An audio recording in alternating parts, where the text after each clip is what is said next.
Hello बच्चों, let's read this question. Statement 1, workers in grinding and stone breaking industries में suffer from fibrosis. यहाँ पर ये statement correct है।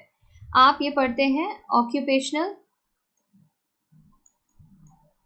रेस्पिरेटरी डिसऑर्डर में, रेस्पिरेटरी डिसऑर्डर्स में आप ये देखते हैं कुछ इंडस्ट्रीज ऐसे होते हैं, स्पेशली वो जहाँ पर ग्राइंडिंग और ब्रेकिंग ऑफ स्टोन चल रहा हो, वो बहुत ज़्यादा ना डस्ट प्रोड्यूस करते हैं। ऐसे इंडस्ट्रीज जो होते हैं वहाँ बहुत डस्ट प्रोड्यूस करते हैं वो इंडस्ट्रीज।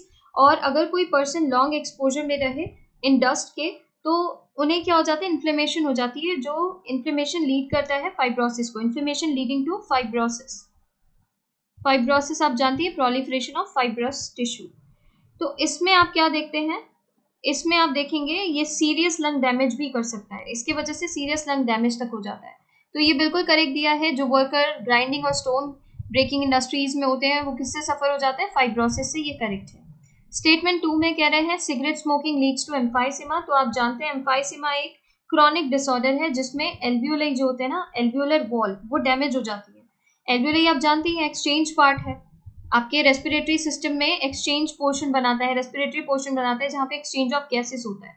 अब क्या होता है, जब कोई सिगरेट स्मोकिंग करता है ना, तो वो यहाँ पर जो भी उसका वेस्ट है और जो भी वहाँ पे टोबैको होता है वो इस तरीके से एक्यूमुलेट हो जाता है, एक्यूमुलेशन हो जाता है आपके एल्वियोलाई में।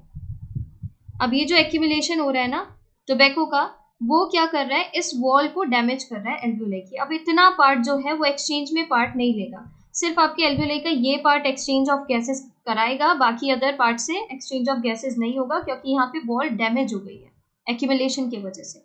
तो यहाँ जो सरफेस एरिया होता है ना, रेस्पिरेटरी सरफेस एरिया, वो डिक्रीज कर जाता है एम्फाइसीमा में, और वो सिगरेट स्मोकिंग की वजह से देखा जाता है। तो यहाँ पर ये स्टेटमेंट करेक्ट है। दिए गए दोनों ही स्टेटमेंट करेक्ट है। Both statement 1 and 2 are correct and second explains 1। तो सेकंड एक्सप्लेन तो नहीं कर रहा है 1 को, ये इनकरेक्ट है। Both statement 1 and 2 are correct and second does not explain 1। Option 2 यहाँ पर करेक्ट है, अदर ऑप्शन को आप एलिमिनेट कर सकते हैं। Thank you.